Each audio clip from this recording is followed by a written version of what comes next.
Seguimos en Visión 7 Internacional. Ahora vamos a ocuparnos de Europa, crisis europea, y vamos a ocuparnos particularmente de España. Para eso estamos con el doctor Alberto Montero Soler. Él es de la Universidad de Málaga, profesor de Economía, economista, además titular de la Fundación Centro de Estudios Políticos y Sociales, el CEPIS, y me contaba por editar próximamente un libro de su autoría, Finanzas y Crisis del Euro, nada menos, así que qué mejor para hablar de este tema. Alberto, bienvenido. Él está también participando del Encuentro Internacional de Economía Política y Derechos Humanos que ha organizado la Universidad de las Madres de Plaza de Mayo. Ahí lo hemos visto, lo hemos escuchado. Sí. Y tu visión sobre la situación actual de España, esta crisis y la perspectiva que le estás viendo en principio.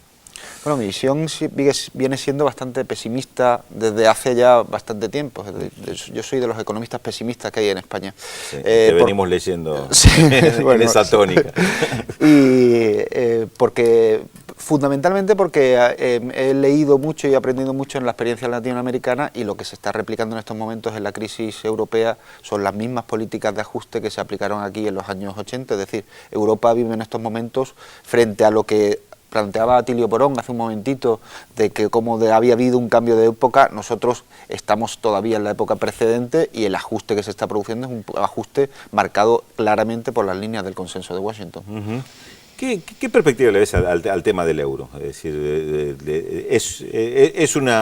¿le cierra las puertas de salida a la crisis? ¿Dentro del euro va a ser la solución que le van a encontrar? No, yo creo que dentro del euro no hay solución. Es decir, en el euro tenemos dos problemas identificables. Uno es la crisis y los orígenes de la crisis, sí, y las instituciones y los procedimientos que serían necesarios articular para resolver el problema de la crisis del euro, que probablemente Alemania no está dispuesto a avanzar en ese sentido. Y por otro lado tenemos el problema de la viabilidad del euro como institución, como moneda y como agrupación de países agrupados en torno a una moneda, que es en estos momentos inviable con Alemania dentro. De hecho, hasta Financial Times en estos últimos tiempos está escribiendo diciendo si Alemania no debería plantearse salirse del euro, porque sería más ventajoso incluso para Alemania y para el resto del euro. ¿Cómo se explica eso? ¿Cómo es que Alemania saliéndose del euro?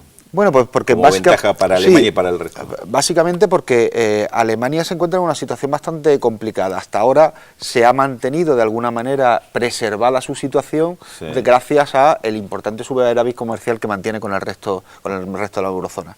Pero conforme se van aplicando las políticas de ajuste en los distintos países, ten en cuenta que en estos momentos si tenemos en cuenta los países que están sometidos a un ajuste duro, es decir, Grecia, España, Portugal, Irlanda y probablemente Italia.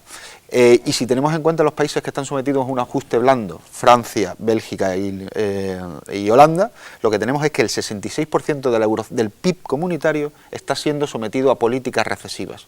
Eso nos deja a 2/3 de la economía europea hundidas y en proceso de hundimiento, y nos deja a 1/3 que necesariamente se va a contagiar, dado la enorme integración que se ha producido entre las distintas economías regionales. Entonces, claro, ya vemos como la crisis va corriéndose de un país hacia otro, y lo que va ocurriendo es que en algún momento Alemania necesariamente lo va a vivir. Entre otras cosas porque sus bancos están preñados de deuda española o de deuda griega y portuguesa, y es un riesgo importante. ¿Y por qué la salida del euro de alguna forma ayudaría a evitar algo de esto o a resolver el problema? ¿Alemania te refieres o al resto de países?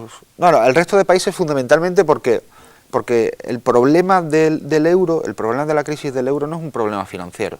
Tiene un detonante financiero, que es la crisis financiera de las subprimes, que sí, frena el mercado interbancario, que es el mercado en el cual los bancos se prestan dinero unos a otros y frena la financiación entre los distintos países. Como detonante, no como origen. Como detonante, exactamente. Sí. ¿El origen cuál era? El origen es que al crearse la moneda única hay unos niveles de productividad muy diferentes entre los distintos países del centro, sí, y los países de la periferia.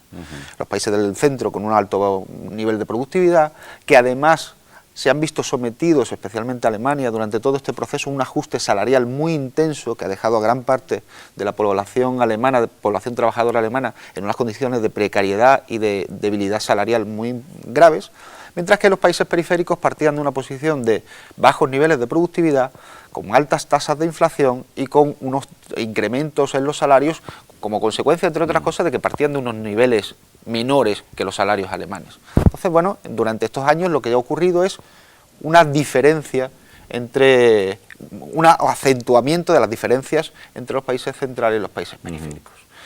Eso se ha financiado, Alemania y los países centrales han vendido mucho a los países periféricos, y para financiar esas compras, lo que se ha hecho es prestar por parte de los bancos alemanes dinero a los bancos periféricos para que financien las compras de los países alemanes. De alguna manera lo que se ha hecho es, Alemania ha cambiado exportaciones por deuda externa.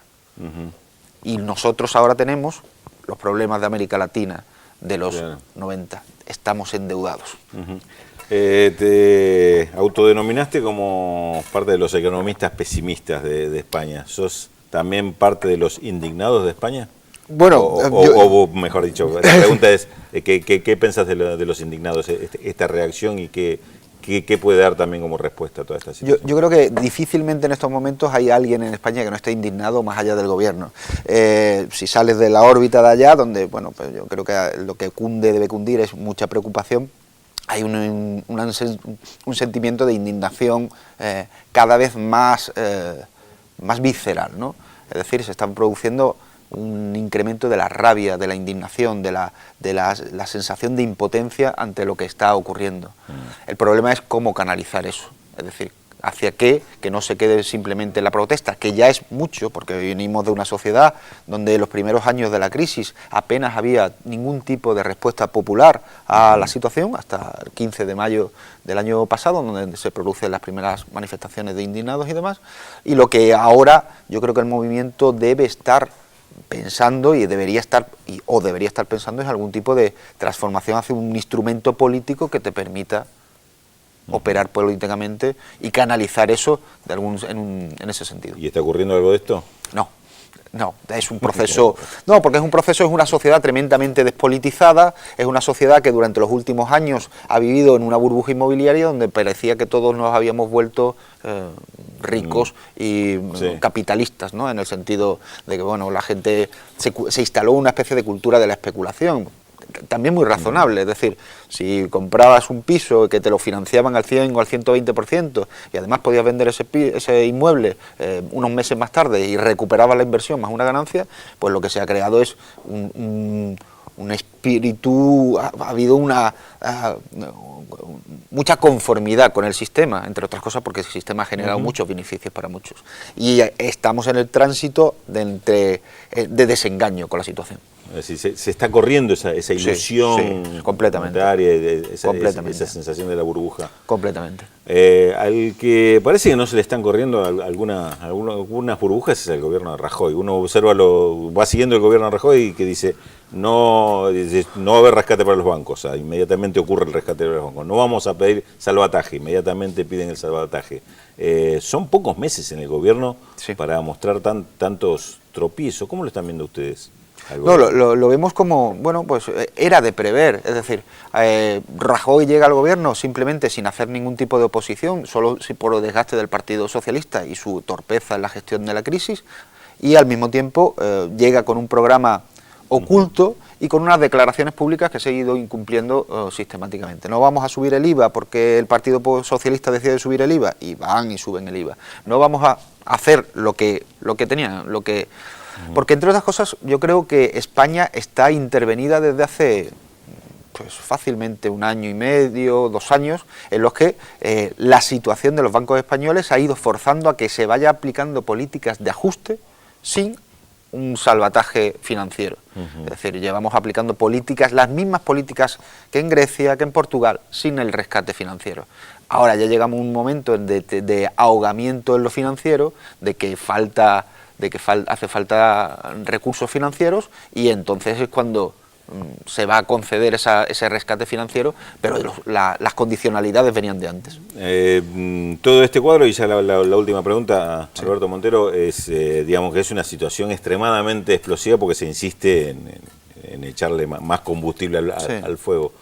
¿Por dónde ves, si es que ves algún punto concreto de explosión de esta situación? ¿Va a ser lo social? ¿Va a ser alguna crisis terminal en alguno de los países? Digamos, ¿cuál podría ser el panorama en cuanto al pronóstico de lo que puede ocurrir? Es muy complicado, porque yo creo que nosotros para ver nuestro futuro solo tenemos que mirar a Grecia un año y medio después. Es decir, vamos con un año de decalage entre lo que está ocurriendo en Grecia, por ejemplo, y demás. Y la capacidad de resistencia del pueblo griego está siendo, o sea, de resistencia no, de capacidad de aguantar el sufrimiento está siendo muy elevada. Es decir, si lo que ha ocurrido allí no ha terminado, a pesar de todas las revueltas sociales, no ha terminado por traducirse en una alternativa más emancipadora, si se quiere, o más vinculada, más sensible a lo social, pues va a ser difícil que en un año y medio, 2 años en España ocurra eso. Pero necesariamente va a ocurrir porque el agravamiento de la situación económica española y de la situación social es muy, muy grave. ¿Hasta cuándo van a ser capaces de tensar? Esa es la gran cuestión, y hasta cuándo vamos a ser capaces de resistir en la otra, a las que no soy capaz de ponerle fecha. Bueno, muy bien, pero igualmente te vamos a seguir leyendo para cuando estés en condiciones de ponerle fecha. Alberto Montero Soler, te agradecemos muchísimo tu presencia en la televisión pública.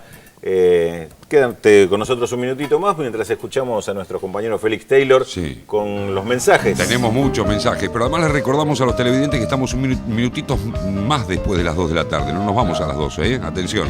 Y mañana programa especial 22:30 Visión 7 con todo lo que ocurre o lo que va a ocurrir en Venezuela mañana. Liliana de Villa Pueyrredón se comunica con nosotros, dice: magnífico el informe de Venezuela y el programa, y que no se cansa de escucharnos y de escuchar a Tilio Borón. Fernanda, también le queremos agradecer a ella la inestimable colaboración que estamos. Hoy nos quedamos solos, Pedro, no está ni Telma ni Pedro Brigger, Raúl, nos quedamos solos, pero están allá en Venezuela, por eso mucha información. Oyuelitos también de Almagro nos llama. Patricia de Mar del Plata dice: su hijo vive allá, es decir, en Venezuela, y dice que es mentira lo que dicen las encuestas, que mentira que va a ganar Chávez y que están mejor que otros países. Bueno, algunos de los mensajes. Jorge de Neuquén también nos llama, nos felicita por el programa.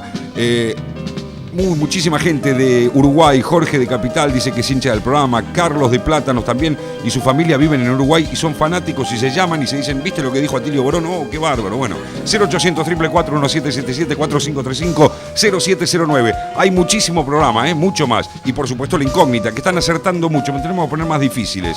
Otro dato de nuestro personaje de hoy: en 1947 este señor obtuvo una plaza de profesor en Birkbeck College de la Universidad de Londres. Fue profesor visitante en Stanford en los años 60 y en 1978 entró a la Academia Británica. ¿Quién es nuestro personaje de hoy? 0800 444 1777 4535 0709. Recuerden la red social Facebook también para comunicarse. Yo veo Visión 7 Internacional y Visión 7 Internacional. Nueva pausa en nuestro programa y ya volvemos después de estos consejos. Ya estamos, no se vayan.